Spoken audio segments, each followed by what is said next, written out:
I started at McDonald's. I got a job at 14 years old. Look, I'm an apex predator. Most dangerous animal on the planet, just like you, in Dubai. We didn't eat meat for a year. Oh, I've got an opportunity for you. Like this, like this. What you do is who you are. You can die from too much water.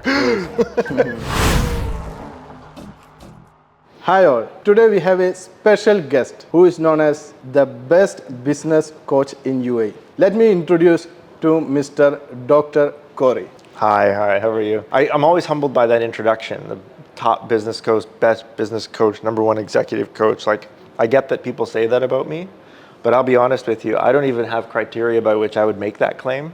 Like, there's no agreement on what a good executive coach is, and I'm working on that now because I want to be able to defend it. If I'm going to defend it, I should have criteria for it. But yeah, it's a humbling thing. I didn't say it about myself, but other people said it, and my marketing team loves it. So. No. Actually, there is something behind that, actually.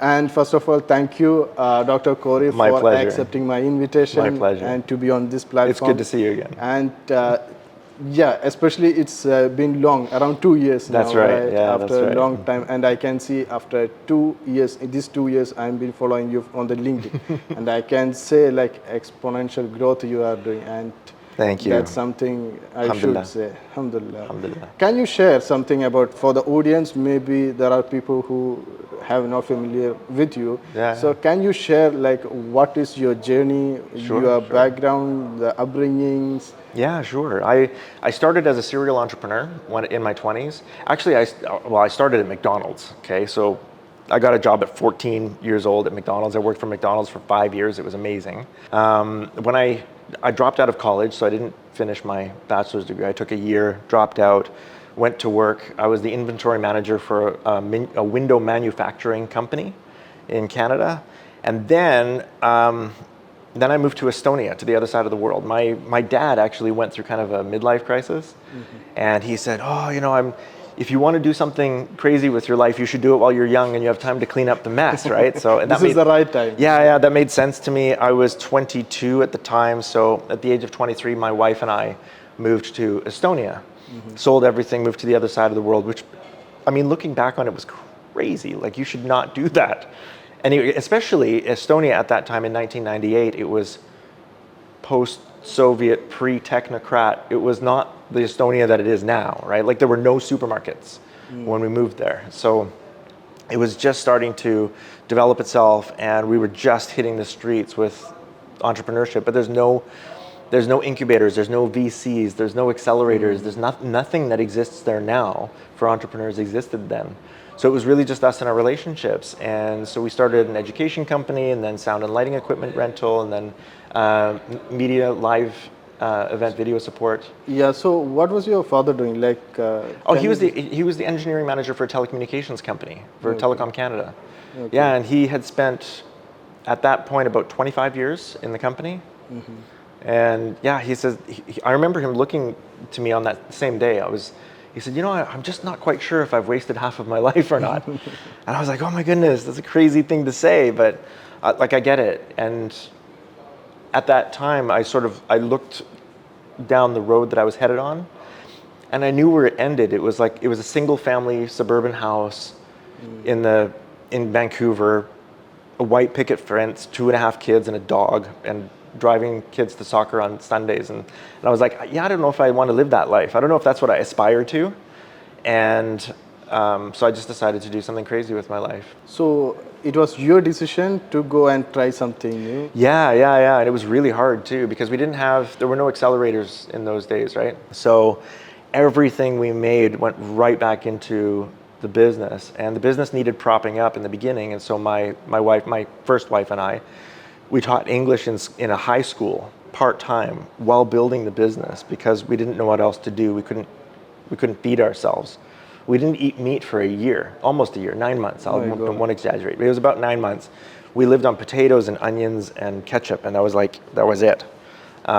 It was bad enough that my ex-wife she was anemic at the time, because, well, we didn't eat enough protein, that's all. But how was it like? But it was great. How was like surviving for 9 months without? It was okay. I mean, it was hard, but hard is what makes it worthwhile. Look, everything that I've done in my life that's been really, really fulfilling has been hard.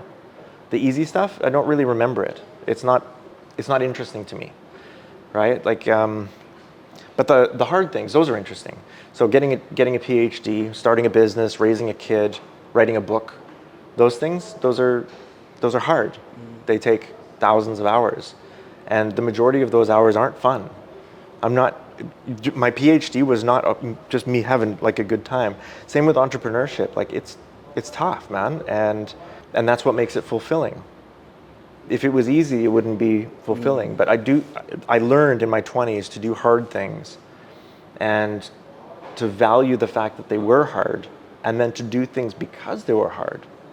Right? Like when my friends in Canada, when they were at the club, I was in bed sleeping.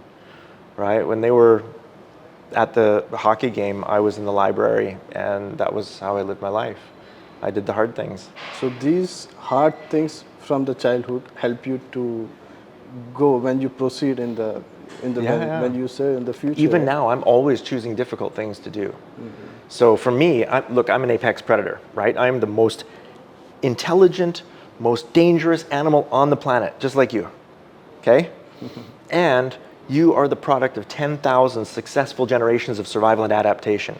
Every one of your ancestors for the last million years that earned you the right to be born, they did it by doing hard things. They survived. Wow. In a world of scarcity and violence, where you had to compete for everything, where you weren't guaranteed to eat every day, and if you ate every day, it was probably just once, and you didn't get to choose what you ate. The idea that we can choose what we eat is, I don't know, 50 years old. That we eat more than once a day, maybe 100 years old. Talabat is like 4 years old, right? Like our ancestors earned us the right to be born by doing difficult things. We don't have any idea about those difficult things, but we are the latest iteration in 10,000 generations of a successfully improving design. And we are designed for famine, we are designed for war, and we are designed for difficult things. So, doing difficult things and then surviving them and conquering them, whether it's doing a PhD, raising a child, starting a business, running a marathon, whatever it is, climbing a mountain, I mean, just you name it. Pick difficult things and do them because they're difficult. Understand that you are that million-year-old apex predator. You are capable of far more than you can possibly imagine. And when you choose to do something hard and you do it because it's hard, and then it stretches you, and you're not sure if you can do it, you're only like 80% sure like you can finish. Every time I start a book, I'm only about 80% sure I can finish it, right? Every time I start a degree, it's the same thing. It's like, I wonder if this is going to work. I wonder if this is going to work. And then when I finish it, it's like, yeah. But then crossing that finish line with something that's really difficult and isn't fun and doesn't make me happy is unbelievably fulfilling. And I just become immensely strong because of it. I do difficult things to make myself stronger. So this point hit me on different level actually, because there is a purpose for each and every person. Yeah. Right? Because of our life, like the forefathers struggled a lot for us to live like this. That's right. And there are a lot of people don't recognize this and wasting their life. Well, look, we live in unbelievable abundance now, okay? And that's our biggest problem. Our biggest problem is that we are not prepared for the world that we're living in. You are an apex predator, okay? You're designed for scarcity and violence. You are not designed for comfort, convenience, or complexity. These things, we don't have tools for these things, right? The idea that you could eat whatever you want every day and you can get it within 20 minutes or like that, your ancestors didn't have any of that. They gave you a body that's capable of working for 30 days without food, 3 days without water, okay? That's what they gave you. You're not going to deal with anything that they prepared you for. Meanwhile, they haven't prepared you for the world that you do live in.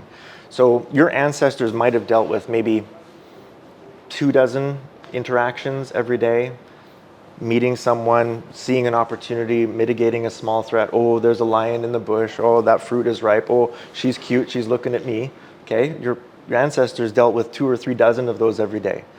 Now, because of social media and our connectivity, we're dealing with more than 4,500 human interactions every day on average. Our brains aren't designed for that. We don't have tools for that complexity.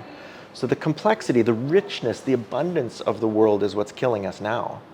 We have too much comfort, too much convenience. It's just not hard enough. So we have to think of creative ways to make it hard. That is also one decision which you are taking more tough decisions in your life. Yeah, so this year, for example, I'm writing 2 books. I'm completing another coaching certification in performance neuroscience, and I learned to skydive.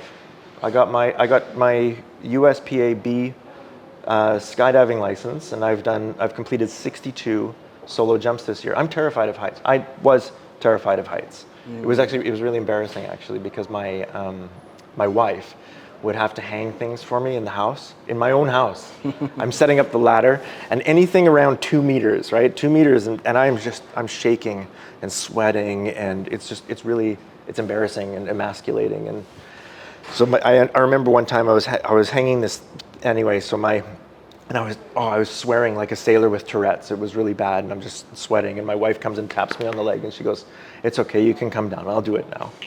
I was like, "Oh no, I can't live like this. I've got to rewire my brain somehow." So my ancestors earned me the right to be born by being afraid of heights. They passed that on to me. The ones that weren't afraid of heights, they're not here. They jumped. They fell, right? So all I have left is a bunch of ancestors that learned to be very respectful of high places. Now I don't need that, because I've got ladders and railings and fences and all sorts of things to keep me safe. So I decided to tackle my challenge by getting a skydiving license. Like you said, like everyone have a fear for something. Yes, that's it right. Can be something. Yeah. So what you said is just face the fear. Yeah. Well, look, most of the fears that we have, we don't need. Okay. You're afraid of spiders and snakes because the ancestors that earned you the right to be born that weren't afraid of spiders and snakes, guess what? They're not here. They didn't make it. Their children were never born. Why? Because they weren't afraid of snakes. So they went up and touched them, and the snake bit them, and now they're gone. Okay? So now we have humans who are afraid of spiders and snakes, but when was the last time you dealt with a spider or a snake? In Dubai. Okay? You're designed for a world that no longer exists. A world where, heights are a really big deal, where spiders and snakes can actually find you at night in the dark. They're looking for you, and they'll find you, okay? You don't live there, but those are the tools that you've been given. And it's interesting to me because the number one fear among humans is public speaking. Yes. Like this, talking to a camera, talking to a group of an unknown number of people. This is terrifying for most people. More than snakes, spiders, the dark, heights, more than any of those things, public speaking is the number one fear among humans. Do you know why? No idea. Because for the last million years, it was generally fatal to do that. Like, if you're going to stand up in front of a crowd of apex predators and mouth off about something, chances are pretty good one of them is going to be angry with you enough that they're going to want to kill you. And up until like 300 years ago, which is about 4 old people, murder was an acceptable form of communication in most areas of the world. Okay, so 4 old people ago, you would speak to a group of apex predators, the most dangerous, most intelligent animals on the planet. A few of them might agree with you, a few of them might not agree with you, but you don't know which is which. The one that doesn't agree with you, maybe they don't agree with you enough that maybe they just want to take you out of the planet. So guess what? Those humans that got up and stood in front of people and spoke publicly, generally speaking, their children were never born. They're not here. So the rest of us, we just learn that actually it's not fatal, but you're designed to perceive it as a threat because your ancestors really did experience it as a threat because it really was a threat. That's something different to learn actually, but is there any other way to tackle the fear of, you said like for the public speaking? Yeah, of course. So what is the solution for that? So there's 2 best practices. One is exposure therapy, which is the only way to get through it is to get through it. Okay, you have to recognize it's not fatal. You can even say the wrong thing and probably no one will kill you because, well, murder is not an acceptable form of communication now, right? So probably you'll survive.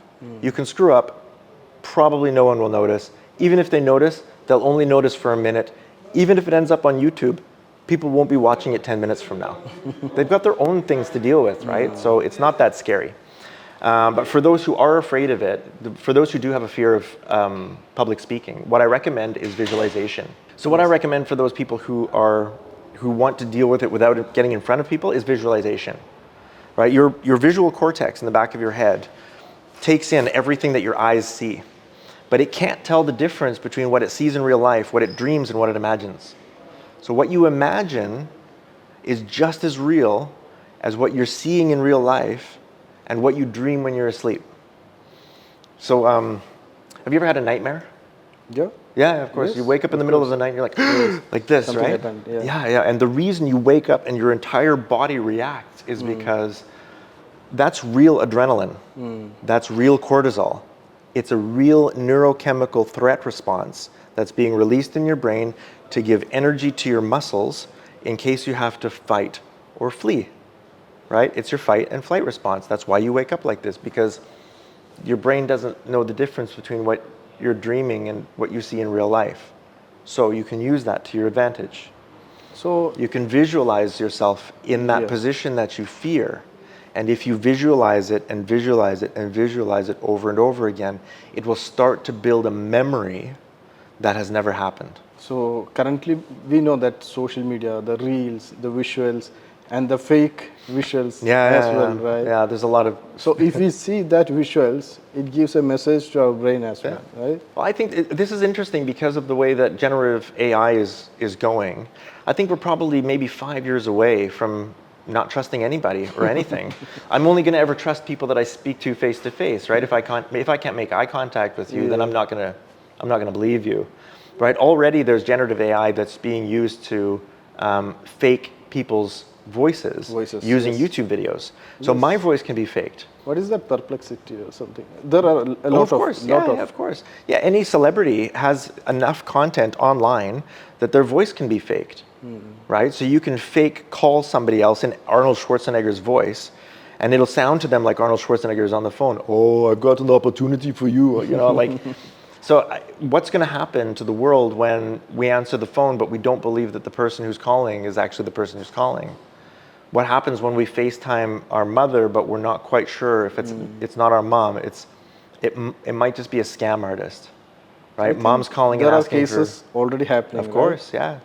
Yeah. Mom calls you and says, "Son, I need help. Can you send me some money? Wire it to this account. I'm stuck here. I just need to get the car repaired." And then you don't even know it's not your mom. So we're a few years away from that yet, at least in the general population. But the technology already exists, and it's going to be different when we have to create new definitions of what qualifies as truth and what qualifies as real. Those two words are going to change dramatically in the next 5 years. So what you think, like in the coming years, if the world changes like that, how we can take a precaution on that?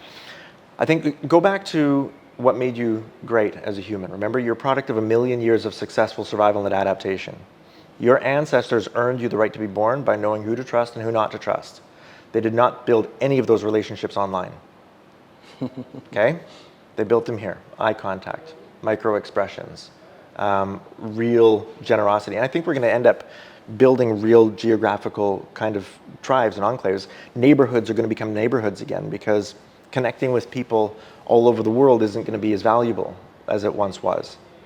Now we're not sure if we're even connecting with real people, right? It could just be an avatar that was manufactured by Gen AI that's creating content that YouTube algorithms say we want to scroll, right? So we're becoming wise to that. So if we become wise to the fact that YouTube is just, or any social media platform is just using and selling our attention span, and it's using generative AI to create the content that we're scrolling, and we become addicted to it, and then we realize we're addicted to it and we kick it off, what are we going to interact with? Probably our neighbors. We're probably just going to end up sitting on the side of the street telling stories and playing chess like our parents did. I remember when I grew up, we didn't have mobile phones, right? There was no internet, there was no mobile phones. So we played with our neighbors' kids. And those memories are, I mean, first of all, it's amazing they were all strangers, right? They were all strangers to Yeah. us. And some of their parents were friends with my parents, some of them weren't, but it didn't matter because those were the kids that lived near me, and so it was convenient, right? We didn't have transportation, we didn't have the internet, so we just played with the neighbors' kids. We played tag and hide and seek and whatever on the street. And I think that's probably where we'll go, is back to neighborhoods, because the communities that we're building online, we're going to start trusting them less and less. And especially in UAE also, we can see a lot of communities being created, the networking Sure. communities, because people are so crazy to connect between Yeah. each other, not like online. Yeah, that's right. And they want to meet face to face, and they want to shake hands. You know why? Do you know why we shake hands? Shafiel, do you know why we shake hands? It's so that I can show you as an apex predator that I'm not carrying a weapon. Okay. That's why we do it, right? It's a million-year-old rule. Hey, I'm not carrying a knife with me. I'm not a threat to you. Okay. Okay? So yeah, we're going to want to make eye contact and shake hands again. And I think a good deal of Gen Zs are starting to get this. They're becoming, my son included, they're starting to become disillusioned with the digital world that they were raised in.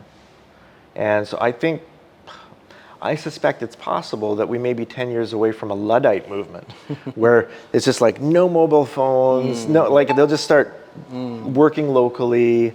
You know, they'll have a laptop that's plugged into Ethernet, no working from cafes. They'll just they might work from home, but their laptops or their computers are going to be locked to their desks, so they're not carrying them around. And then they'll go and socialize like normal people did 50 years ago. It's again like putting a chain to us, right? Even if for us also, Yeah. we are forced to look for the social media because we Yeah. want to know like what's happening in the market, our competitors, those kind of things. That's we right. need to learn. Yeah. But when we not put a limit to our timings, it's taking our most of the time, which help us to become a success or That's right. to the next level, Yeah, yeah. right? That's right. So basically, the social media, instead of plus, it's playing a negative role also if we are not in control. It depends on us. Yes, it depends on how we use it. Like anything, you know, you can eat a bag of Doritos, a whole bag, and your body will handle it, okay? But if you eat a whole bag of Doritos every day, it might kill you. You can handle some of pretty much anything, but too much of anything is going to be bad for you. You can die from too much water, right? You can drink enough water that it will actually kill you. So too much of any good thing is bad for you. And look, the social media algorithms now, they're very, very intelligent, and they have only one goal, and that's your mind share. They want your attention span. The more seconds you make eye contact with that screen, the more points the AI, the algorithm gets. And it's like, yeah, I get more points, I get more points, I get more points. And it doesn't understand why it's playing the game, and it doesn't understand the consequences of playing that game, because it doesn't have any comprehension of the outside world. It's a goal-directed artificial intelligence. Earn as many seconds of attention span on the planet as you can. Do whatever you have to with the content that's provided. Go. And that's it. So basically, it's on us how we utilize our own time. That's right. Yeah. If we are not in control of our time, then all the AI, all the algorithm, it will eat up our time, and we ended up in regretting ourselves. That's right. We didn't reach there, something like that. Yeah, that's right. So I have no notifications on my phone as a best practice. 0 notifications, not WhatsApp, and my phone doesn't ring. My phone hasn't rang in 6 years. Okay. Yeah, so my ringer is on, but my do not disturb is also on, right? So my phone essentially is a brick.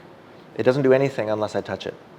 So my clients know that they can call me, they can give me a missed call, I'll call them back when I'm in between coaching sessions or after I've finished this block of focus time or whatever. But my time is so very well stewarded now that I refuse to let anybody just interrupt me. I think an interruption like that, and I refuse to let anyone hijack my flow. This is the worst, right? Yes, Are you familiar with doom? Exactly the same. Yeah, doom scrolling. Are you familiar with that word? Not really. Doom scrolling. Doom scroll, yeah. Okay, keep on scrolling. Yeah, the doom scroll is when you wake up, you haven't been asleep, yes, right? But you wake up and you go, what am I reading? Like, how did I get here? And like, exactly. 45 minutes has gone by, and you're like reading some random Wikipedia page about like about midget dogs or something. I don't know. But you've scrolled there and clicked there, and you've like doom scrolled for 45 minutes of your life, and it's gone. Yeah. And you don't know how you got there, and you're not quite sure the benefit of anything that you've just seen. But the 45 minutes of your life, you're never going to get that back, ever. It's Yes. gone. Yes. So, yeah, if you don't learn to control it, it will learn to control you. It's smarter than you. On the other side of that little black screen there, there's 10,000 engineers. Each of them has access to a supercomputer. All they do all day, every day, is figure out ways to break your focus. That's their whole purpose. And they're better at it than you are. Because each and every second they are learning who I am. Yeah, that's right. What is my mindset? Yeah, I'm giving them tons of data, by the way. Like, Exactly. Yeah, my life is an open book pretty Open much. So I'm giving them lots of data. They know exactly what to throw at me. Yeah. So if I don't have my guardrails in place, if I don't have my boundaries, like my do not disturb is on all the time, 24 hours a day, 7 days a week. It's never off. My phone never rings, ever. Right? The only exceptions to that are my kids and my wife. They can get through the DND. That's it. Right? Other than that, my phone never rings. It's fine. If the building burns down, it burns down. Chances are very low. But what I'm not going to give into is I'm not going to give into a computer or program or an algorithm, no matter how smart. I'm not going to give them the right to determine what I do with the time that I have. Because my attention, my time and my attention, those are the biggest currencies that I've got now. Right? Money is easy. There's like food. Okay? There's so much food on the planet now. We don't even know how much, we can't even, we have to say no to it. We have to buy gym memberships because we eat too much. Right? So there's too much food. There's too much money. I know that people are always struggling for money, but you know what? There's an unlimited amount of money, and we're printing more of it all of the time.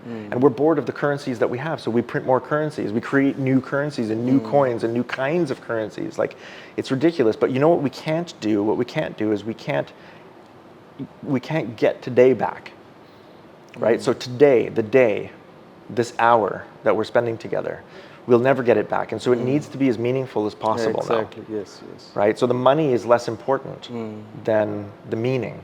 And this is what Gen Zs are telling us about their careers, is that meaning is the new money, and they're not as interested. Now they understand, look, there's a lowest level of society below which they probably won't fall, right? They're going to be okay.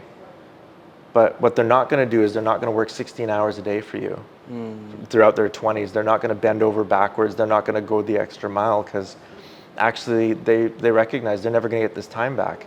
They want to earn enough money that they can live a decent life, but striving for the yacht and the private island, generally speaking, is just not their thing. They want close relationships.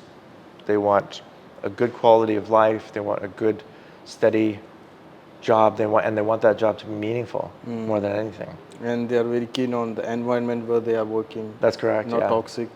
Yeah, that's so right. So they have a lot of concerns also. Yeah, right? yeah. Well, it's funny because we've always said people don't quit their jobs; they quit their managers, right? Yeah. But for Gen Zs, they've got a much higher bar of what's expected in terms of emotional intelligence and empathy in their managers. It's like, yeah, you know what? If you're being a jerk, I'm just gonna go. I'm just gonna take my talent somewhere else because somebody else will hire me because I'm pretty good. And more often than not, they're right.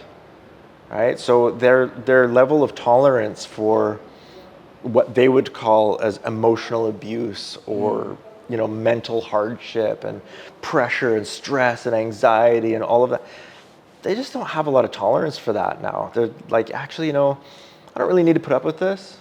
I loved it how in the 2020 Tokyo Olympic Games, Simone Biles, who was like the world's #1 gymnast, just sort of walked out.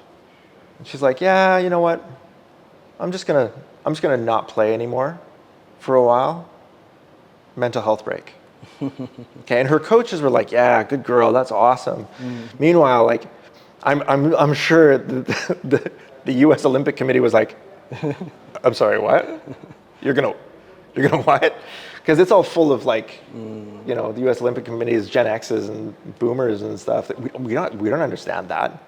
You just don't want to play the game anymore? No, I'm just going to go for a little bit.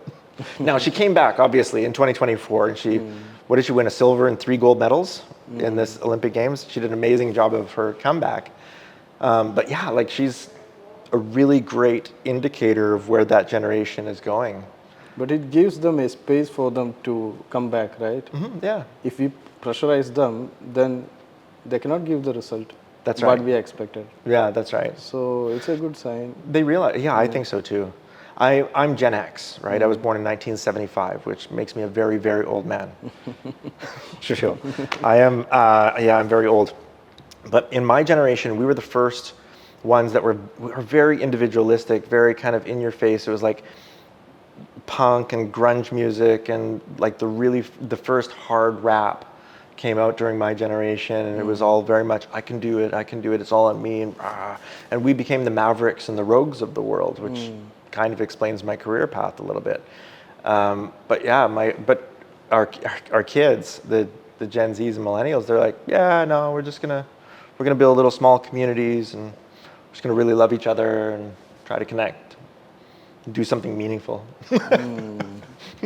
Especially for the Gen Z, from our side also, we try to hire some interns. Yeah. But it's not so easy. No, it's not. It's not. Especially when the generation gap is there, the expectation is so different, like you said. Yeah, so like I have staff, right? I have full-time staff here in Dubai. I have back office full-time staff in the Philippines, and I have a team in South Africa. So I've got my own like decentralized company. But none of the people that work with me work for me. None of them are employees. I have 0 employees. I'm not even an employee in my own company. I have a trade license with 0 employees in it. Okay, so that's my actual economic engine, a company with 0 employees, and yet I have this huge team of people that are working with me. And one of the advantages, of course, is that I know that they're not working for me. They don't have to work for me. They can go wherever they want. And I've told each and every one of them, when you come on board, you need to be working here because working here advances your vision for your personal life. As soon as working for me stops improving the quality of your life, that's when it's time to go, right? You shouldn't be here. There's lots of opportunity. If working with me is continuously improving the quality of your life, then I want you here. That's right. Right? But nobody's on collar with me. There's no chains with me. Nobody works for me. Everybody works for themselves, and they work with me. And in working with me, I'm helping them to advance their vision for their own lives, and they're doing the same for me. And I think that's a really good thing. And you said like most of the people are from different countries as well. That's right. Yeah. So how you manage to coordinate with them? Online. It's all online communication. After the COVID. Online, yeah. All online digital workflows and everything. It's really great. It's great being everywhere all at once. When we come back to the journey of your career, Sure. Where we stopped actually. Sure. So it was your 20s actually. Yeah. Can we just? Yeah, sure. So I started a few organizations in Estonia, exited those, moved to Yemen. I was living in Yemen for 5 years. I know I was doing consultancy for a Hong Kong-based company, a couple of oil and gas companies, power and water, and I did leadership training and executive coaching for the Hal Said Anam family, which is one of the largest organizations in the country at the time, and we were there for 5 years. It was amazing. And then moved to Dubai in 2012. Oh, while I was in Yemen, that was the first time. Yeah, I know. I want that story to be Yeah, I told. know. Okay, so look. Because I'm waiting for that. Well, I told you, I do hard things because they're hard. Exactly. And that's one of the things. I wanted my kids to grow up in a place where they would have a few years as immigrants. I wanted them to have the real experience of being like an immigrant so that they would see the world differently than I do. And I'm hoping that I did more good than damage in making that choice. It was amazing. It was really fun. We didn't have any water or electricity, but that didn't matter because we had khat, so we would just chew khat, and everybody would be really happy, and we'd solve all the world's problems every night and then forget them by morning. It was fun. But honestly, it was amazing. It was a lot of chaos, but I deal really well with chaos, and some of it was very, very difficult. Can you share like what exactly was the happening on the Yemen at that time? At that time? Yeah. It was developing. Between 2007 and 2012 is when we came here. So between '07 and 2012, like it was developing. It was okay, but it's still not great. They were putting a lot of money, a lot of internal effort, a lot of the water source went into growing khat, which was not an amazing industry. It's a very hand-to-mouth kind of society, right? So it made it very difficult for them to build big manufacturing and large industry and great agriculture. So one of the opportunities that I think is really missed there is coffee. They have some of the best coffee growing regions in the world, but the coffee bean takes longer to grow than khat. And so it's difficult for the farmers to want to make a decision about planting a seed that's going to take longer to grow when this seed grows really quickly and they get money today. I saw recently in a documentary that Yeah. people had shifted from the coffee to this plant, right? Yeah, the khat. And they are making a revenue out of it also Yes. because of this turnaround time. Yeah, because it's really fast. It's a fast moving crop, right? And I mean, when you have a heavily impoverished society and a fast moving crop and a very internal economy like that, you can't really take that away from them. I mean, it would take a lot from the policy perspective and from a charity perspective, I think, to go in and take that crop and transform it into something that was profitable on a world scale. I have no doubt that farmers would make a tremendous amount more money if they grew coffee, but it takes time. And what are they going to do? How are they going to feed their family during that time? In Taiz, where we were living, my next door neighbor was Ahmed Hal Said Anam. He was the patriarch of the family, the Hal Said Anam family, and probably one of the wealthiest, if not the wealthiest man in the country at that time. My other neighbor on the downside of the mountain was Muhammad. He was a taxi driver, and he and his family, I think they had 4 or 5 kids. They ate chicken once a week because that's all that they could afford. They couldn't afford meat more than once a week. So my kids grew up in between like this incredible opulent wealth and this unbelievable poverty at the same time. And so that's part of their worldview. That's how they grew up. And I'm glad that they've got that experience, because I think they're going to ask higher quality questions of the world than I did, and maybe they'll come up with higher quality answers than I have.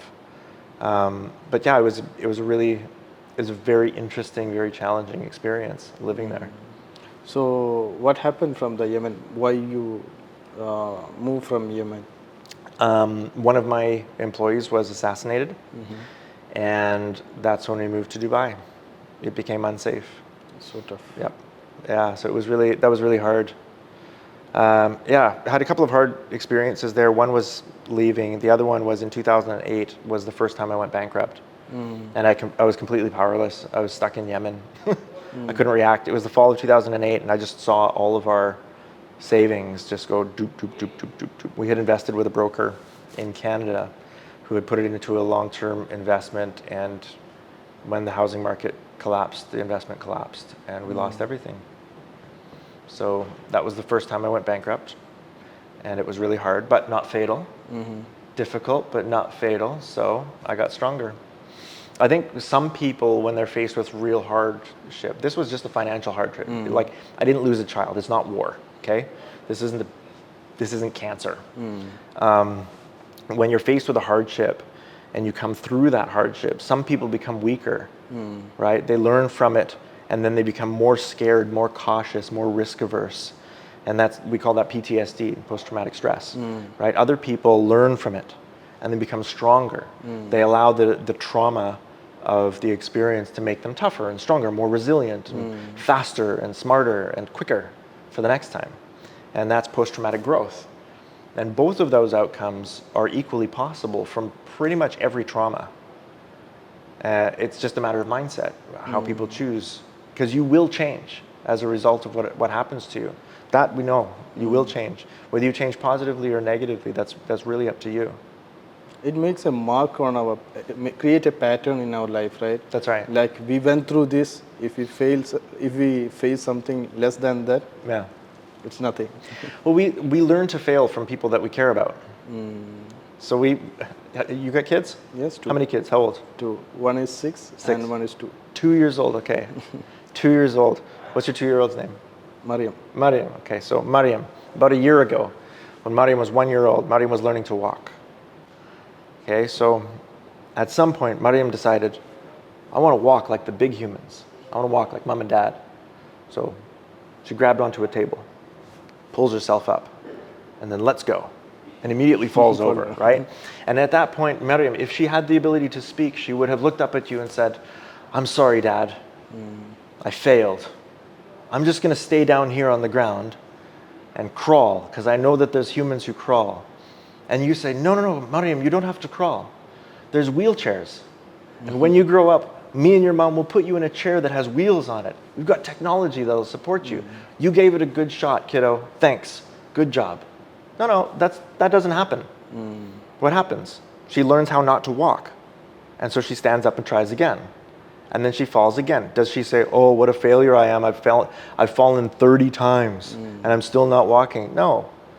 She gets up and tries again. She gets up and tries again. She gets up and tries again. Because we don't learn to fail until later in life. Failure is learned when we stop learning from the unexpected or undesired outcome and we choose not to try again. And generally speaking, we pick that up in our, maybe around the age of 3 or 4, we try something a few times and then some adult in our life that loves us and respects us and is trying to protect us says, that's okay, honey. Maybe football's not for you. You can stop trying now. And then we do. And we learn, oh, you can stop trying. Huh. And that's where failure starts. Failure starts when we've learned from someone that we care about that we can stop trying. Then it saves on our mindset, right? Yeah. Because this guy said, I cannot do it. Yeah. It's only a failure when you choose not to learn from an undesired or unexpected outcome and you choose to not try again. When those two conditions are met, then it's a failure. Then you can say you failed. But if you learn from an undesired or unexpected outcome and you just do it again, you try again, you haven't failed. You've just learned one way to not do it.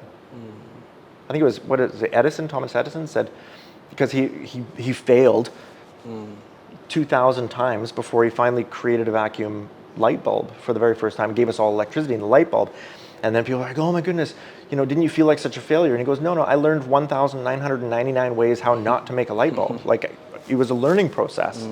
And it's the same for us. But the good news is that we live in such an abundant and comfort-driven and convenience-driven world now, such a padded community that we live in, that our chances of failure are almost zero. There's always somebody that'll come and pick us up. There's always something to learn. There's always another step to take. Like, we have to really choose to fail if we want to. Walk away from the comfort zone as well, right? Yeah, exactly. Our comfort zones, oh, goodness. If only we would recognize who we really are, right? You're a million-year-old apex predator, and you've got tools in your head that are designed to help you survive in a world that no longer exists, a world of scarcity and violence. But you don't live in that world. You live in a world of abundance and convenience and unbelievable technology and communications and healthcare. My life expectancy has gone up by at least 15 years since the day I was born. In 1975, as a white, middle-class Canadian, my life expectancy was 72. Now it's like 95, 97, right? Like, I didn't earn that. I didn't do that. I didn't design any of that technology. I didn't build that healthcare. The extra years, statistically, that have been added to my life, I didn't earn those. That's just a product of being born into the most abundant time in all of human history. That's a byproduct of living now as opposed to living 100 years ago or 1,000 years ago or 10,000 years ago. I didn't earn that. So how are you managing, like, upbringing your children? Because of there are a lot of outside powers, maybe we can say, like social media, friend circle, that is demotivating them or giving them a negative impact, right? So how you are help? Yeah, like, my kids are pretty clever. Again, I raised my kids were both born in Estonia in the pre-technocrat era, so we didn't really have like a lot of social media. I mean, Skype was invented in Tallinn during the time that we were there, which was cool, but the whole social media thing didn't pick up until after we had left. And then we were living in Yemen for 5 years. We came here in 2012, our kids were 7 and 11 years old. And I guess that's when social media started to take off, and the kids sort of took off with it. But I didn't see them become really addicted to that, to those influences. So from here we will move from Yemen, Okay. fly back to Dubai. We'll fly to Dubai. So we landed in Dubai in 2012, and I was working with a friend of mine, a Yemeni friend of mine, in an FMCG company, and we started to build that up. We created a couple of cool products, won some awards at CL Paris and at Gulf Food here in Dubai for the innovations, and then I moved out of that and into an investment with a partner. So when we moved from Yemen to Dubai in 2012, I was working with a friend of mine in FMCG, and we started to build that company up. We built really cool products. We had some like innovations. We even won awards at CL Paris and at Gulf Food here in Dubai for the innovations, and that was really fun. It was really cool. And then I went into business with a partner, and we built a strategy firm. And then I exited the strategy firm in 2015, and ever since then, I have just done whatever I want. So for the last 9 years, I've just been doing whatever I want, and I have put all of my time and effort and energy into executive coaching, leadership training, writing books, and it's been really, really a lot of fun. So when you started your coaching career, so what was going through your mind? I never wanted to be a coach. I didn't know it was a thing. Okay, so in Estonia, I had coaches, but we didn't call them coaches. I just called them dudes, guy, friend, right? I would call people who were more experienced in business than I was, and we would just sit down and have lunch, and I would just ask them questions, and they would tell me how to avoid the mistakes that they made. Because again, there's no accelerators, no VCs, no incubators, right? So there's no accelerators, no VCs, no incubators. So you have to learn from people that are more experienced than you. So I found people who were more experienced than me, and I asked them questions, and they would help me out, and that's how I got my coaching from them. But it was in Yemen, actually. It was one of my clients that got me onto coaching. I was just pure strategy and leadership training, and then one of my clients said, Corrie, I need to talk to you. I said, what is it? He says, I want you to help me. I said, what do you mean? He says, I want you to teach me to talk to my people like you talk to my people. And I was like, okay. He says, they listen to you and they like you, and I want to be like that. And I said, okay. So we started working one-on-one on interpersonal communications and empathy and emotional intelligence, and Dan Goleman's book was out by that time, so I had read all of that, and so I started coaching. But it wasn't because I sought a career in coaching. It was because my clients recognized something in me that they wanted in themselves, and they wanted to pull it out. And then I had to go through that process of learning how to pull it out. Like I didn't know. What I knew is I devoured books. I devoured lots of books, and I was pretty good with people. So I was really good with information and really good with people, and smashing those things together probably makes an amazing good coach. But my clients saw it long before I did, and that was a real turning point for me. And it was but it was my coaches again in Estonia that saw another. I remember I don't have a bachelor's degree. I don't have an undergraduate degree at all. So I was 25 years old, and my coaches started telling me, hey, listen, you need to go back to school.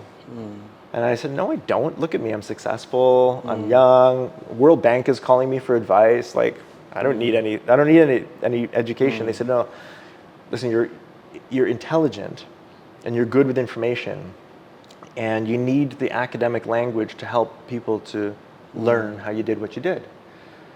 That kind of made sense to me, so I applied for a master's in global leadership, and I completed it's a 4-year program, which I completed in 18 months while raising kids, while building these companies, and I did it with a 4.0 GPA. And that was my first indication that academics was probably a talent of mine. It's like singing in the shower, not knowing that you're a good singer, and then somebody suddenly puts you on stage, and then you sing, and everybody's like, "Oh my goodness, look at Susan Boyle, right? On Britain's Got Talent or whatever. Susan Boyle, she comes out, she starts singing, everybody's like, "Oh my goodness." Yeah, it was like that. I was like, "Oh my goodness, I'm really good at academics." Okay, so then I did a second master's degree, I did a PhD, then I did a second doctorate degree, then I did postgraduate studies in finance and artificial intelligence, and I just started collecting all of this information. But yeah, I think for me, what really excites me about coaching is my ability to digest tremendous amounts of information and be really good with people. So the first turning point was my mentors, my coaches, seeing something in me academically that I didn't see in myself. And then the second turning point was my client seeing something in me that I didn't see in myself. And so the people in my economic community calling me out to say, actually, this is who we want you to be in community. In your 20s, we want you to be an academic, and in your 30s, we want you to be an executive coach. Like, that was a big deal for me, is recognizing that, well, actually, probably the biggest senses of purpose I have in my career didn't come from me. They came from people around me that knew me better than I did, and I trusted them. This is something different, because most of the career people are choosing, they're choosing by themselves. Yeah. They assume we are good on that. That's the reason they are choosing that path. So in your case, you are saying it's pulling the people around you, identify you, skills, because everyone have a blind spot. That's right. Yeah. So they show you, there is a blind spot. That's right. I think we're intensely social animals, right? All of our ancestors that earned us the right to be born did so by knowing who to trust, who to partner with, who to provide for and protect, who you were going to share your grain with, who you're going to share your meat with, whose family are you going to watch, and who's going to watch your family's back when you're not looking, right? Like, knowing who to trust in the world is a massive key to success. It's a best practice. Okay, it's 1,000,000 years old. What I did was very rebellious from the standpoint of a Gen X. Gen X we were programmed to be individualistic and maverick and rogue and go against the grain and buck the system and all of that. And what I ended up doing was, I bucked the system and I went against the grain, but I did it against my own generation. I decided just to take the advice of the people that were really close to me when they saw things in me that I didn't see in myself. And then seeing the output of that, right? They say, you should go back to school. So I go back to school, and now suddenly I've got 4 postgraduate degrees and I'm writing a book every year. That's not a mistake, right? They started the path, but now I'm running. Okay, and it's the same thing with coaching. Hey, I want you to teach me to talk to my people the way you talk to my people. And I say, okay, reluctantly I start to get into that, and now I am running. Okay, so it's a path that other people directed me towards, but man, I can run fast on those roads. And I'm very happy with that. So I've learned that even though we're raised to be really individualistic and really maverick, to trust the people that are around me whose voices I need, and to trust them sometimes on big things more than I trust myself. Now, can we move towards some questions which our team created? Yeah, sure. So I will ask you a few questions. So the first question is, how do you see the role of executive coaching in fostering a knowledge-based economy in the UAE? Look, at the highest level of leadership in every organization, public sector and private sector, there's not a lot for the top leaders in terms of knowledge stewardship and training and development. Most of the CEOs I know, they don't want to go to a 5-day leadership training seminar. And it doesn't matter if it's put on by Harvard or Cambridge or Oxford. It doesn't matter what brand is on it. It's anything off the shelf, okay? It's too generic. And their position is too nuanced. Their industry is changing too quickly. Their character is too individual. Like, you need something that's made at that top level, right? This is not the same for mid-level management or even senior level management. But at the executive level, executives need to develop like Olympic athletes need to develop. Olympic athletes don't go to baseball camp. They don't go to football camp, right? The Olympic athletes train individually with Olympic coaches. That's how they do it. An Olympic sprinter doesn't go to a 5-day sprinting program. Like, they work with an Olympic coach who works directly with that athlete and says, actually, this is what you need to try. This is what you need to try. And that's how you develop at that top level. They're not done learning. They just haven't found really good ways to learn. And they need to start seeing themselves and treating themselves like an Olympic level athlete in the world of business or in the world of governance. Okay, so, because what we know is that the highest level of performance in every human domain, right? The best violin players in the world have coaches. The best football players in the world have coaches. The best surgeons in the world have coaches. And yeah, the majority of the CEOs in the FTSE 100 and the Fortune 500, they have coaches too. That's how they get there. That's how they stay there. Here in this part of the world, we're starting to get it, like the idea of executive coaching as a knowledge stewardship platform and as a leadership development platform is just starting to take hold, and people are recognizing, okay, yeah, we need to treat our CEO like an Olympic level athlete in the world of business. And for that, we're going to need an Olympic level coach in the world of business. So not just anybody who calls themselves a coach can coach a CEO of a large company. That's just like you can't just take any football coach and put them in front of an Olympic football team and expect them to derive value. It's not going to derive value, right? If you just take a regular regional athletics coach and give them a world-class sprinter, the sprinter is going to get bored really quickly. So you need coaches that are capable of coaching at the same level as the players are playing. And that's the part where there's still a gap in this market. There's very few people that I know of in the executive coaching industry that can coach at the C-suite level to the same at the same level as those C-suite players are playing. So there's still kind of, even for those C-suiters, those CEOs, CFOs, CXOs that are thinking about executive coaching, they'll very commonly meet with 2 or 3 executive coaches. They'll realize really quickly, this isn't going to add value to me. And then they'll decide, actually, executive coaching is not for me. Yeah. And that's because they haven't interacted with a coach that's The right able person. to coach them at their level. They're Olympic level athletes, and they're still looking at regional athletics coaches.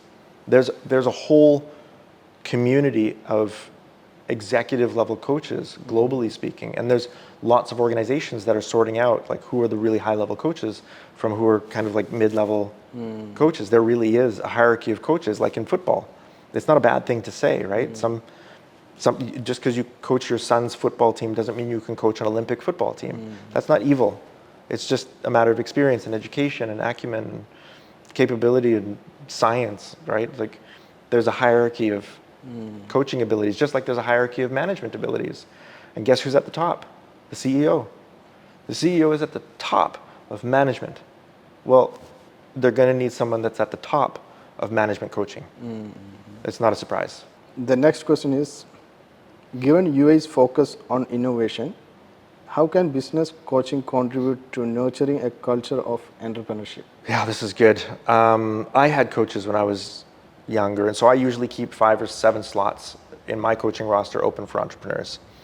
And I give them a deeply discounted rate because they can't afford my actual coaching rates. But I think more and more VCs in this region are starting to get that the success of the companies that they're investing in requires the CEO or the founder or the CTO of that company to perform at an exponentially higher level than they're performing now. Even if the growth curve is like this, if the growth curve of your executive is not like this, then you're going to end up with hardship, and that's when founders get kicked out, and we get like really significant challenges between boards of directors and founding entrepreneurs and founding CEOs. So I think as VCs start to wake up to the fact that high performance players need high performance coaches, executive coaching has a part to play as an insurance policy for VCs in their investments. Next is global leadership. How can UAE leaders leverage executive coaching to position the country as a global leader in various sectors? I think in terms of communications, public speaking, global level of leadership, and global level of time and task mastery, those things I think can only be done with executive level coaching and globally competent executive level coaching. So if you want to position your leaders here on the world stage and not have them be perceived as second class leaders, we want them to be good, not good for the MENA region, not good for the UAE, but good, just good. Then we're going to need to be able to coach at that level. Because at that highest level of play in every industry, there's a coach somewhere in the shadow. Go and find them. Yeah, go and find them. Yeah, so I think, look, whether it's Tim Cook at Apple, working with his name was Bill, or look, all of the really high players in business, they have coaches. All of the really great public speakers, they have coaches too. The best musicians in the world have coaches. Okay, the best dancers have coaches. So if you want to position your people, if you want to position your leaders on a global stage and have them taken seriously as global thought leaders and global communicators, guess what? There's a part for executive coaching to play in that. How can business coaching promote sustainable business practices in line with UA's sustainability goals? Well, this is interesting because as an executive coach, I've just joined Optimum Green Ventures as an advisory board member. So I am also coaching entrepreneurs in a sustainability-based VC here in the UAE. So I'm putting my time where my mouth is. I don't say I'm putting my money where my mouth is because money is so common, right? Something as common as money should never be used as a currency. Time is something that's very rare. Time is very precious. Time is never coming back. So I'm giving my time to coaching entrepreneurs on a VC in a sustainability-focused VC as a result of this particular focus. I think more coaches can do that. They can offer their time as advisory board members to organizations that are investing in sustainable projects. When it comes to neuroplasticity and leadership, how do you apply the principles of neuroplasticity to help leaders overcome challenges and achieve their goals? Fantastic. Yeah, look, as a master neuroplastician, we learn basically neuroplasticity just comes down to like one really big rule: whatever fires together wires together, which means whatever fires apart wires apart. And we we know the science behind what actually makes up the physicality of the human brain. It's not a bunch of ideas, right? It's electrical signals, it's chemicals, it's proteins, it's actual neurons reaching across and connecting with each other and firing with each other. So from a neuroplasticity standpoint, we can rewire your brain. Over a period of time, with enough repetitions, visualizations, for example, we can take things that used to be wired together very strongly, and we can slowly break them apart. And we can take things that are completely disassociated, and we can slowly wire them together. And what that does is it's not just a paradigm shift, it's an actual behavior change. So that once something fires in your head, something else fires with it. For example, if I tell you, this is a really great example, don't think of a pink elephant, okay? Right? But now I want you to not think of a pink elephant every time you look at a chair. So if you look at a chair, now don't think of a pink elephant. It's a pink. Okay, and this one?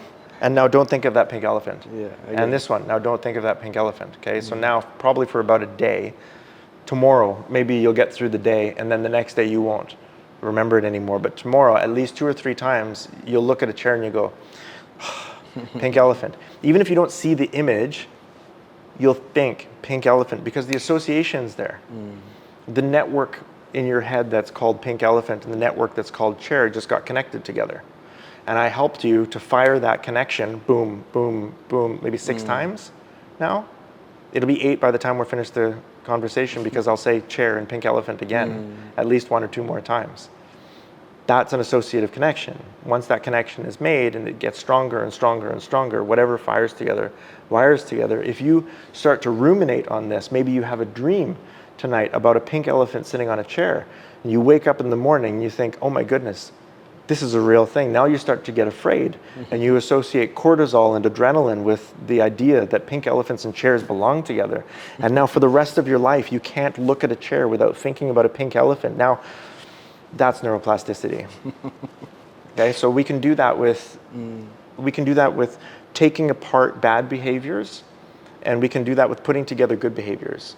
And it's not just an idea, it's not just a paradigm shift, it's a real physiological neurochemical change that happens in your brain when we do that. Basically, it will help us to recreate our story, whatever the journey we are going through, right? Yeah, from a psychological perspective, yes, we create a new story, but from a neuroplastic perspective, we create a whole new network. How have your experience in different countries shape your coaching approach, and how do you adapt to the UAE context?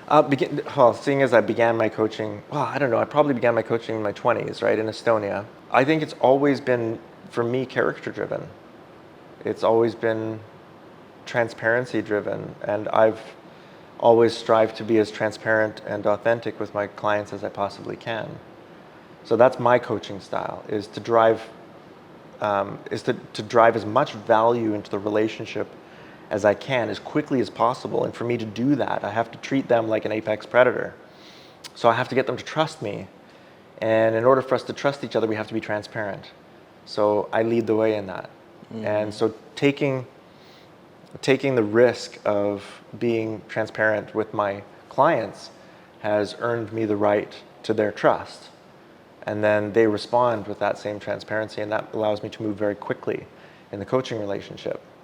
So I think, having learned that, I think probably that comes from maybe even before Estonia. But definitely was a huge ingredient of my success, both in Estonia and in Yemen. What do you see as the future of work in the UAE, and how can leaders prepare for it? That's a good question too. I think it's going to be very innovation and entrepreneurship driven, and I think it's going to be very freelance and contract driven. So there's going to be fewer employees and much more networks of freelancers like I've created. I think that's the future, is that we don't have people working for you, we have people working with you, and we create economic tribes based on trust and transparency and mutual alignment, rather than creating boxes for people to fit in and then describing those boxes with job descriptions and shackling them to the chair with a job contract. I think the need for stability in millennials and Gen Zs is less than it was in my generation and the generations above me. And so they'll be much more likely to want to be on their own and think they can be on their own. And they'll be right. They'll be right that they can take their talent to the market and work for whoever's willing to pay them at that time and build connection, relationship, and meaning with whatever economic tribe is most meaningful to them and treats them probably the most human. The economic tribe that treats them most humanly is probably the one that's going to win. So you are leading the way. I am responding to the times. So what advice would you give to young professionals aspiring to become leaders in the UAE? Okay, so first of all, do the hard things. Okay, do the hard things and do difficult things because they're hard. Learn something that's very difficult that you're curious about, and then learn it until it's done. Okay, so doing the difficult things, because you live in a world of such convenience and such comfort that if you don't choose to do difficult things, you'll never get strong. You'll never become as tough as your ancestors made you. They earned you the right to be born by doing difficult things, and if you choose to take the easy path your whole life, you'll never live up to what you're capable of. You'll never know. So pick something hard. And I don't mean hard like climbing Mount Everest. I mean something difficult for you. Write a book, do a doctorate degree, do independent research on something, start a company. Start a company and then fail and then get up again and then fail and then get up again and then fail and then get up again and then make it work, you know? They say the average number of companies an entrepreneur has to create before they create success is 6, right? It's only the 7th company that finally takes off, right? So do the hard things, trip and fall down. If you're not tripping and falling from time to time, you're definitely not running very fast. So my big challenge to the youth of this nation is pick something hard. Given your assertion that work-life balance is a myth, how do you reconcile this with the increasing mental health crisis among professionals, especially in high-pressure environment like UAE? Yeah, I think work-life balance has created part of that mental health crisis. So the idea of work-life balance is based on the psychological paradigm that there's work and there's life, as though your work is not part of your life, as though there's anything outside of your life at all. There's nothing outside of life. And yeah, your work is a really big part of it. For the majority of the last million years of evolutionary history, you are what you do in society.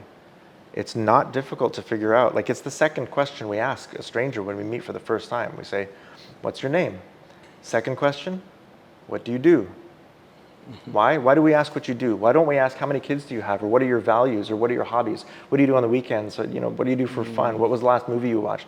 We don't ask her any of those questions. The first question is your name, because I need to know what to call you. And second, what do you do? Because for the last million years of evolutionary psychology, what you do is who you are. You are a doctor. You are a plumber. You are a lawyer. You are a bus driver. You are an architect. Whatever it is, that's who you are in society. And so that, for now, until I know your values, that's who you are to me. Right? You're a teacher. Okay, great. I have vocabulary for you. I know what we can talk about. I've got kids. What kind of teacher are you? Okay, so we have a way of talking to people based on what they do in society, because what you do is who you are. In fact, in most societies in the world, up until maybe 2 generations ago, your last name is what your parents did for work. My last name is Block, because my ancestors were stonemasons. Okay, if you were living in an English society and your grandfather's grandfather bent metal with fire, your last name is probably Smith. Okay, and if your grandfather's grandfather made clothes with cloth, your last name might be Taylor. Okay, so it's not difficult to see why people pour so much into this idea that what you do is who you are. Yes, it is who you are. And the idea that what you do is other than who you are, well, that's psychologically damaging. There's no work-life balance because there's nothing outside of life. And who you are and what you do is a really big part of that. Okay, you have to add value to the world in exchange for a share of the resources. We know that. But to say that there's something out of your life, or that the 8 to 10 to 12 hours that you're dedicating to your work every day is somehow other than your life, well, that's the psychologically damaging part. That's the part where I take half of your life every day and crumple it up and say, that's not your life. Meanwhile, you're never going to get those hours back. The hours, the days, the weeks, the months that you spend in your work, you're never going to get them back. So I think the idea that your work is other than your life and needs to be balanced is, first of all, very, very psychologically damaging. Our real ability to blend work and life and to recognize that our social roles are all true all at the same time, and that I am to other people the value that I add to society in exchange for a share of those resources, the better chance we have of actually creating a livable work-life blend. I recognize I need to sleep 7 hours a night in order to add value. I need to exercise about an hour a day in order to add value. I need to eat healthy. I need to communicate with my family. I need to protect my neighbors in order to add value, right? And I can't do that if I'm working 16 hours a day. That's not going to add value. That's something we need to think, because especially we are into a rat race. The rat race.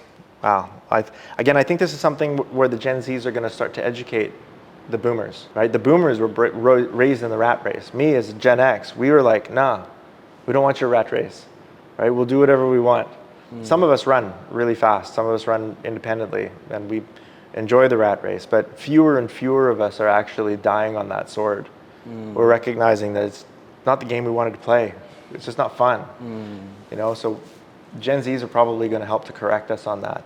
They will join and remain loyal to and committed to and move into communities where they find meaningful relationships.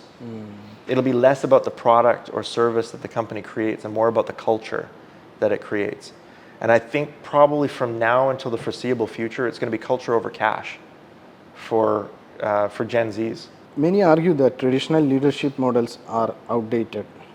Do you believe leadership styles need a radical overhaul to adapt to the modern workplace? If so, what should this look like? Okay, so this question is based on the idea that leadership styles are what cause leadership.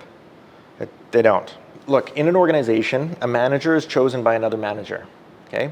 A CEO is chosen by the board of directors. A CFO is chosen by the CFO or the CEO. The CFO chooses a deputy CFO, and then the deputy CFO chooses a finance manager, finance controller, whatever. So in an organization, managers are chosen by other managers. But who chooses the leaders? Who? Do you know? The followers. Followers. Yeah. People, yeah. Yeah, so a leader is not chosen by another leader. A leader, by definition, has people following them. So a leader is created by the presence of a follower. A follower All followers are apex predators. Every single one of them is the product of 10,000 generations of successful survival and adaptation. They will do exactly what is best for them. A follower chooses a leader not because the leader is great, but because following them improves the quality of their own lives. Okay, so if you want to know whether or not you're a leader, just turn around and have a look. If there's nobody following you, you're not a leader. You're just going for a walk. And that wasn't me. That's John Maxwell that said that. He's great. He's a great leader. I follow John Maxwell not because John Maxwell is great, but because following him has improved the quality of my life. And that's true of all leaders and all followers. Followers offer their time and attention and their loyalty and their belonging to leaders, not because the leaders are great, but because following that leader improves the quality of that person's life. They actually are gaining benefit from it. Otherwise, they wouldn't do it. Make sense? Yeah. Sure. Right. So organizations who want to know who their leaders are need to be asking different questions rather than saying, what's your leadership style and what do you need to change about your leadership style? No, just try this survey in your organization. Doesn't matter how big your organization is, just do a blanket survey with all of the employees and ask them, who are you following? Who are in the organization, who are the 3 voices you respect the most? Okay, if you need help for anything, who are the 3 people you go to the most? If anybody was going to leave this organization and you were going to go with them into another organization, who would those 3 people be? Those are your leaders. And I guarantee you the leadership chart in your company looks nothing at all like your management structure. Because devil lies in the details, right? We mistake management for leadership, and I understand the confusion. Look, depending on who you're reading, if you're reading Cotter, then leadership and management are very different. Drucker says the same thing. Leadership and management are not mutually exclusive, but different sets of skills and talents. I agree with them. But if you're Henry Mintzberg, then you would say leadership and management are exactly the same thing. I don't think so. I think leadership is something that's chosen by a follower, and management is something that's chosen by a manager. Right? So I think those 2 are the biggest structural differences. But the sets of skills and the sets of talents that's required to be a good manager and a good leader, both of them are good. Right? We need amazing managers. We need amazing leaders, and sometimes they occur in the same person, but not often. Right? A lot of the time, our best managers aren't great leaders, and a lot of the time, our best leaders aren't great managers. And so we need really good symbiosis between the 2 of them. We need good communities, right? That's what we need. We need omni-talented teams. We don't need a leader that's somehow the best leader in the whole world. If a leader could somehow fix all of their mistakes and somehow lead without fault and without failure, they wouldn't be a leader, they would be a god. And that's a big problem, because then we would have to worship them, and then we would have to create a religion about them. And we don't want to do that. No, we want our leaders to be mistake-making people. We want them to be very human. And if our leaders are going to be mistake-making and human, then they're going to have to surround themselves with other people whose strengths cover their weaknesses. And we're going to have to stop expecting them to fix their weaknesses. Because if we keep getting our leaders to believe that the only path forward is to fix your weakness, that comes from this innate assumption that at some point you can fix enough of your weaknesses that you could become a god. Well, that's shirk. I can't believe in that. Right? So the leaders that I work with are very, very human. And I think the leadership style that's needed is the one that recognizes that the only omni-talented leadership is on a community of diverse people, all of whom have very different skill sets and viewpoints and perspective, and all of them who collaborate and trust and share resources together very well.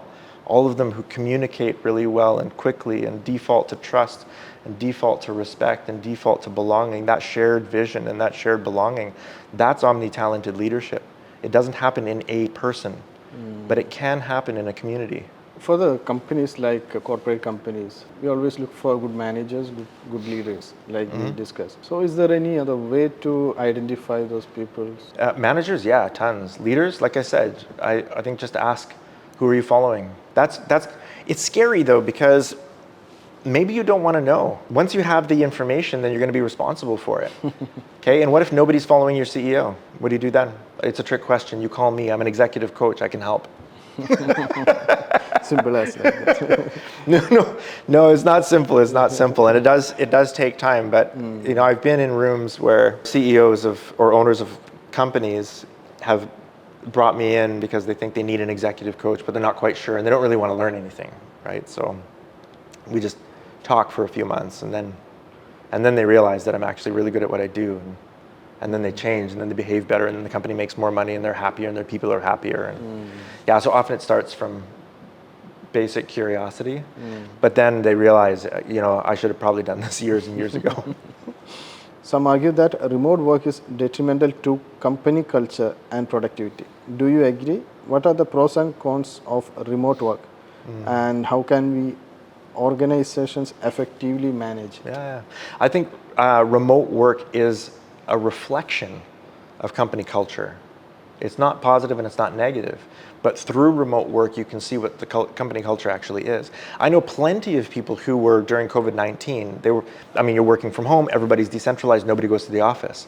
I know plenty of people who were going crazy because they were isolated. They were lonely. They were begging to go back to the office. I miss my team. I miss my people. And that's where you have a really good company culture. Where you don't have good company culture is where people are saying, I'll just stay at home. I don't really want to be there. I don't want my manager to be yelling at me every couple of days. I don't want to be guessing when the director is going to walk through the floor and be looking over my shoulder. I don't want to be in that environment where everybody's like picking on each other and there's so much politics and there's too much backstabbing and people are always giving away the blame and taking the credit, and I don't want to be there. So no, I'm going to work from home if I can, and I'm going to fight for working from home if I can. But even for those who have work from home privileges, you'll know if the culture of the organization is good, if it's positive, it's optimistic, if it's collaborative, not only are they doing the work, but they want to come in, right? They don't want to be gone all the time. And those work from anywhere people that do feel a great sense of connection with the organizations that they work with, they want to go to the annual retreat. They want to show up at the office from time to time. They want an on-site training from time to time so that they have an excuse to come into the office and meet the people they're talking to all the time. They're going to behave like humans, and humans, for the last million years, we've been building relationships like this, face-to-face, eye contact. And so those humans who feel supported and cared for and nurtured and developed in their economic tribes, they're going to want to meet with their tribes. Even if you give them freedom to run, they'll come back. You have mentioned your own failures. How important is failure in the leadership journey? Should failure be celebrated or avoided? I think celebrated. Look, everybody that works for me, I'm not expecting people on my team to be gods or prophets, right? We make mistakes. Okay, so I tell my people, you can make as many mistakes as you want with me. That's fine. All of them, I will absorb them. I don't care how big the mistake is. I don't care how expensive it is. I will work through any mistake with you. Save two. There are two kinds of mistakes you can't make. The one you hide from me and the one you repeat. On my team, we learn from our mistakes. We don't repeat them and we don't hide them because then I can't help you, right? So aside from hidden mistakes and repeated mistakes, you can make 1,000 mistakes as long as they're all different, it's fine. Okay? I will help you. If you're not making any mistakes, it's for one of two reasons. One, because you're not running fast enough to be on my team, okay? Or you're a god. And both of those are going to be a problem for us, right? We're going to have to renegotiate the nature of our relationship. If you're not running fast enough to make a mistake, you're not running fast enough to be on my team. And if you're not making any mistakes at all, then you're probably a god. And then I have to worship you, and that's really awkward, especially if I'm paying your salary. Yeah, so I think recognizing the humanity of the humans that are working with us, stop expecting humans to behave like resources, stop expecting humans to behave like capital. We are not capital, we are not resources, we're just very messy, weird, and wonderful creatures. And the sooner we start to see and embrace and love the humanity in us, the better we're all going to perform. That's fantastic. Like we spent almost how much? 1 hour and a half? Yeah. I think it's my questions are finished. And it's having a great time with you, and it's valuable lessons, valuable learnings, values which you shared through our platform itself, and it's our pleasure to have you in this platform. Thank you so much. And of course, you are looking at your watch also because you have your timeline also. So thank you very much, Dr. Corrie, and pleasure having you on our platform. Thank you so much. And wish you all the best for it. It was my pleasure, honestly. Oh, okay. Honestly, thank you. Cheers. See, we're not having any weapons. Open palms. Open palms, no yeah. weapons, no weapons.